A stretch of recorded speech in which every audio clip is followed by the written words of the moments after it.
One of the problems of people with Asperger syndrome face is we tend to be very self-conscious. We're always thinking inwardly and how the outside world is focusing on us. It's kind of like we bear the whole world, the social pressure on us, and that makes us so very self-conscious. Well, one of the ways to get around that, and I don't mean for this to sound disrespectful, but what happens if we turn that backwards and look at other people, kind of like lab rats? Yeah, I don't mean rodents, but I mean, use them as a means of observation. So you're watching other people and you're focusing on them, and this person, you notice, this person is temperamental, has a temper problem, rage. Another person, very kind, very considerate. Another person, very open. Another person, very closed. And you're observing these different personalities. And so you're using this lab rat mentality. And again, I don't mean you treat people like little critters running around a cave somewhere, but you're doing it from the point of observation, and you want to know, okay, what can I learn from these people and how can I interact? So number one, how is it that we can attract people into our circle is number one, we need to observe them instead of thinking of ourselves all the time. We are thinking, how am I fitting into this scenario? Because, hey, if you've got Asperger syndrome, chances are, yes, there are some exceptions, but chances are throughout your entire life you have been judged, you've been put down, you have been bullied, you've gone through all of this, and that makes you very self-conscious. That makes you very, sometimes flat out fearful, intimidated, inhibited just being around other people. So the first thing we want to do is kind of try to turn that around and stop focusing on ourselves and how others are affecting us and just observe them for a change. Now, does that work? For me, yeah, it works very well. Does it work for you? I don't know. Go out and try it. See what happens. Let me know. Number two is this. Try matching the mood of other people. Now, some people refer to this as mirroring, and the problem that I have with it is it's almost trying to mimic people. And that seems to be kind of, when people do that to me, it's kind of offensive, It's, they just seem kind of absurd. So when I say match their mood or mirror them, I don't mean that you sit the way that they sit, and every time they raise their eyebrows, you raise your eyebrows, and you try to match their tone of voice or whatever, but rather you try to capture the mood. And again, you're inverting. Instead of focusing on yourself, you're focusing outward on them. So when you are dealing with somebody else, what mood are they in? Walking down the street, see somebody, and they're in a happy mood, you be in a happy mood. You don't have to walk the way they walk. You don't have to tip your hat if they tip their hat. I don't think anybody tips their hats anymore. I don't think anybody wears hats anymore, come to think of it, but you know what I mean. But try to capture the mood. All right, what if somebody's in a bad mood? Okay, you don't have to be in a bad mood, but you can capture the mood. You can respond to the mood appropriately. What if somebody is angry? Same thing. Now, by the way, you probably know this, but if you're just a nice, sweet person, chances are you find yourself rejected a lot because sad commentary on the human race is we tend not to like sweet people because they tend to be weak people. Sweet equals weak, and we like strong leaders, somebody that we can, stand side by side. In the case of an affront of some kind, somebody we can rely on. So we tend to reject really sweet people because they're just not reliable. I mean, you can rely on them to be sweet, but that's pretty much it. So you can kind of overdo that. So the point is, if you're mirroring somebody and they just a real sweetie, just a real sweetheart, okay, a little bit of that goes a long ways. And by the way, I like people like that. And I like to be a nice guy, but I find that it's detrimental. So, but the objective here is to attract people into your circle. Number three is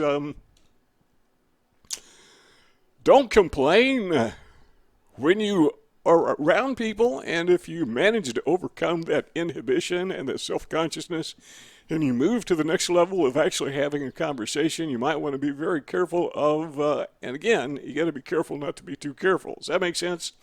Because sometimes we're so careful that we become inhibited. We become so careful that we become self-conscious. Got to be careful not to be too careful. But if we complain when we're talking to other people, when we reach that next level of conversational interaction with people, they pick up on that, and a lot of people sense that as very negative. Now, other people, they love it. They love to complain and gripe about everything and everybody. Narcissists are really good at that. If I sense somebody is a narcissist, I try to get away from them. That's somebody I just don't want to hang out with. But the point is, finding fault with everything and everybody, that is appealing to some people, but by and large, that should not be something, just my opinion. I'm 70 years old, been around for a while, learned a thing or two, but I don't want people in my circle who are chronic complainers, who see the negative side of everything. I want people who are positive and supportive, and not just on the surface. I mean people who are really positive and supportive, and there are not many people out there like that. But if they are the opposite, you don't want them in your circle. At least I don't. So if I find myself complaining about how other people are, I find myself attracting complainers. I'm attracting the very people that I don't want. Number 4 is try to be interesting. Yeah, I'm kind of pausing when I say that because one of the struggles that people with Asperger syndrome have in the first place is just getting to that second level where we can actually interact with people socially. I mean, just having a conversation is sometimes a major hurdle to overcome, and that's a plane that we try to reach. Not so easy to do, but once we get there, if you want people to hang around with you, got to be kind of interesting, Now, I don't know about you, but I don't talk a lot when I'm around people. I tend to be quiet. And one thing I've learned is people who are really quiet aren't particularly interesting. In fact, they're just flat out ignored. So I've learned to try to interact enough where people know I'm there, where they know I'm not being aloof and avoidant, where they understand that, I've got something to contribute to the conversation. And keep in mind while I'm saying this that neurotypical people, they don't struggle with this. It just comes natural. They don't even have to think about it. They just do it. It's just like talking. They just talk, open their mouth, and out it comes. People with Asperger syndrome, we got to practice. We got to work at it. We got to think of people as rablets that we're kind of testing these different techniques on and see if it works or not. But, try to be interesting. Now, there's a flip side to that. And people with Asperger syndrome really struggle with this is sometimes we don't know when to talk, and sometimes we don't know when to shut up. I mean, if you get on a topic that we find really interesting to us and something that we know a lot about, we start talking about it, and we think we're interesting because, hey, it's interesting to me, so it must be interesting to you. Kind of watch. And I know it's hard sometimes to read the facial expressions of other people, but if they're not conversing, if they're not talking back, chances are you're boring them to death. So try to be interesting. That's one way to build your inner circle. Number 5 is this. Never hurts to compliment people on purpose. Now, this can sound really fake, compliment somebody, they say, oh, you're saying something nice to me? Well, what do you want? Because people don't go around complimenting each other all the time. But if it's something that's just very passive in the passing, hey, how you doing? Nice here, or whatever, like a jacket, like a shirt, whatever. Hey, those shoes, really cool. Find something about them and just compliment it and get over it and go on. What that does is that sends a signal that this guy is my friend. Now, to be honest with you, I'm nearly 70 years old, and I've never figured out how neurotypical people think. Because you think, as a person with Asperger syndrome, you think if you pay somebody a compliment, they would like that. But a lot of times people, you pay them a compliment, they see that as a weakness. And what did we say before? They see it as pandering. They see it as being patronizing.